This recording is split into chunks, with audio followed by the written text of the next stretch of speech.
His name was Max Azzarello, and I only learned about him yesterday. I learned that he died in hospital of self-inflicted injuries, and he really wanted people to read what he wrote.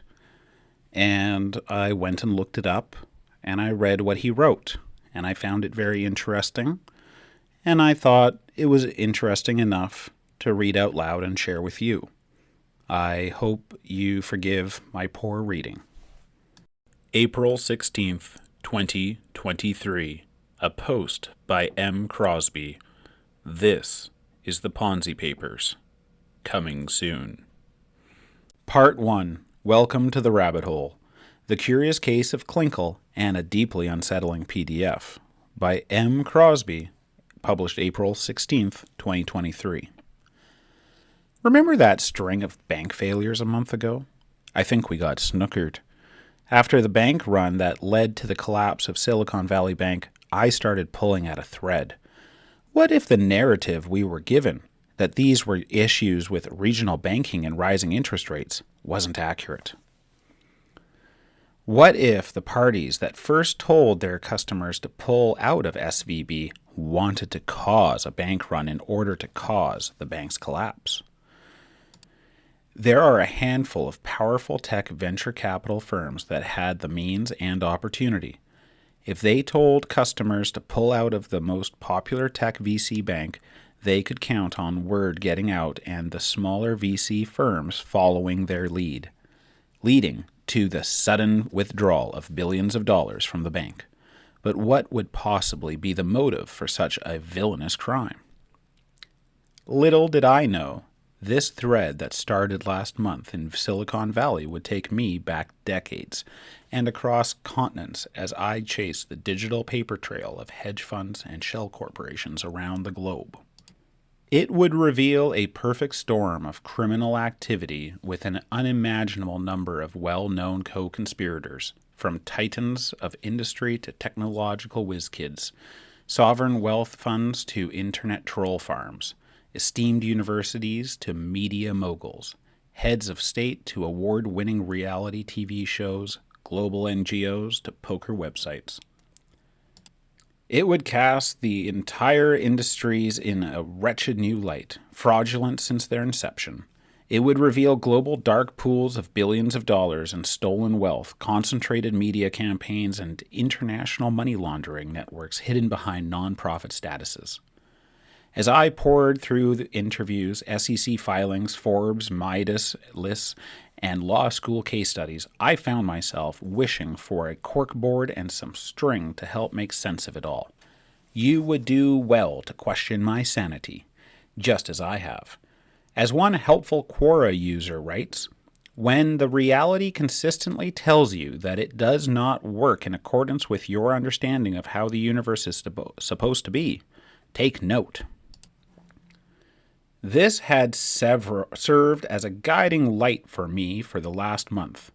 While I didn't want to believe the things I found, the more things sounded like a bad spy thriller, the more our world made sense. From curious donations, public statements, media acquisitions, suspicious travel companions, and high-profile resignations to increased surveillance, soaring inequality and inflation, angry political tribalism, the continual erosion of civic institutions, and the unprecedented collapse of 4 banks in quick succession.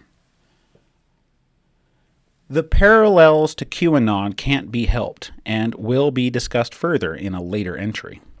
But I've found no evidence of adrenochrome or demonic ritual. Rather, these international criminal billionaires appear to have much more mundane motives: money, power, and control. As it turns out, they've gotten far too much of all three. But I don't want you to take my word for it.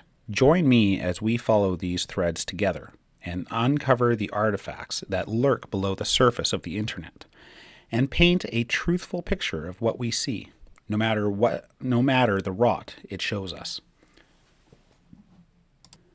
We will find things that seem curious and suspicious on their own, and then we will follow the connections that run between them, revealing the largest theft in human history, not yet noticed or prosecuted, that has only grown in scale and power right before our eyes.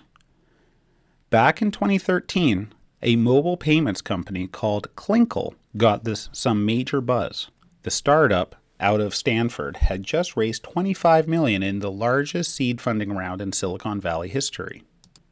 And they had some really big names attached, each chipping in $1 million or so. Among them were a bunch of tech venture capital firms like Andreessen Horowitz, Intel Capital, and early Facebook investor Accel Partners, but also Intuit accounting software and later Virgin Group, Richard Branson's empire's investment arm. But there were also an unusual number of individuals as opposed to companies. On the tech side, there was venture capitalist Peter Thiel, Salesforce CEO Mark Benioff, and a VMware co-founder couple. But there was also Rockefeller family advisor Peter Crisp, former U.S. ambassador to Switzerland Dick Fredericks, Ross Perot Jr., and Stanford professor emeritus Bob Joss. The lead investor, though, is much less well known, a startup accelerator called Summer at Highland. Apparently a summer program from Highland Capital Partners out of Boston and Bay Area. Since Google has trouble with the @ symbol, searching the name yields a whole lot of Billy Joel Summer Highlands Falls. Now, either these tech VCs are no good at search engine optimization or they want to be kept this hidden.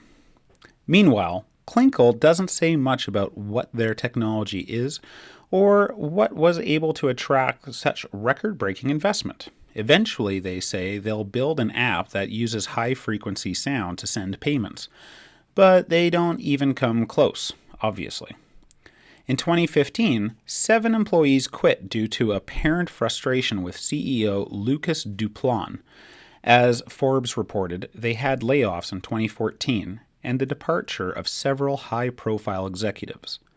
By 2016, it was clear that Clinkle was going nowhere. Photos were leaked of Richard Branson and Duplan setting fake $100 bills on fire back in 2013, and some unnamed investors wanted their money back.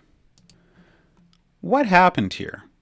Was this fraud from the start? Did Clinkle just bilk all these investors and run off with the money? Why did such a diverse group of powerful people invest in a mobile payments app in the first place? We'll get some big answers to these questions in part 2, but for now, let's surface something from deep in the rabbit hole, one of the most important and vile documents in modern world history hidden on a public snooker website. I warn you that it will not take long for you to understand the purpose of this document. This subject matter, child abuse, will repulse you, but it may pale in comparison to the existential dread that will creep in, growing larger with each question you ask. If you continue, your own understanding of the world may change forever. If you browse the website of the World Professional Billiards and Snooker Association, you will come across their page on child protection policies. It sounds reassuring at a glance. Proper vetting and background checks are being done on children's snooker coaches.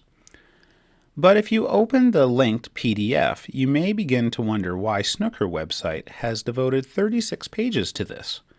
If you skim the document, you may find certain passages unsettling.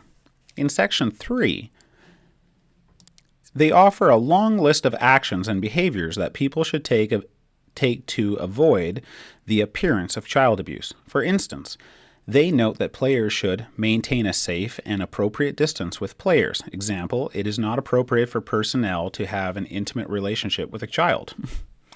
Section 4 outlines detailed descriptions of various types of child abuse, along with actions that World Snooker is prepared to take, such as insisting bullies compensate victims.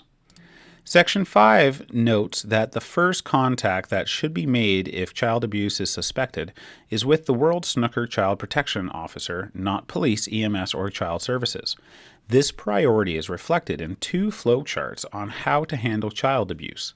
It is further clarified that contact with police, social services, or with the victim's parents is on a need-to-know basis only. The document includes pages of discussion around photographs, noting that photos of children can help provide personal information that can be used for grooming them for abuse, and that some people take inappropriate photos of children in vulnerable positions at snooker events. Section 7 notes that disabled children are often easily manipulated and may not recognize inappropriate adult behavior, making them more vulnerable to abuse. As you may have gathered by now, this document is not about snooker and was not written to promote child safety. Rather, this appears to be an instruction manual on how to blackmail someone by gathering evidence that they abused a child. It tells the blackmailer how to best identify children most vulnerable to abuse, how to behave in the presence of these children to separate themselves from abuse allegations, how to identify and collect damning evidence of abuse against the blackmail victim, how to confront the abuser without involving the police, and how to leverage the situation to extract money or resources from the abuser. And it suggests an existence of countless participants in a network of blackmail and child abuse, one with an organizing body and repeatable rules where members are recruited and vetted, and a decentralized online presence. Of course, that couldn't be the case, right? Our world has problems, but a vast blackmail network that doesn't align with reality. It must be a hoax or a misrepresentation. Still, you might find yourself unsettled by the questions you start to ask. Why does this document appear to provide blackmail instructions? What's going on with this snooker organization? And how in the world did researching the bank run lead to this? Next, in part 2, we look at Summer Highland's criminal recruitment tools and the birth of FTX.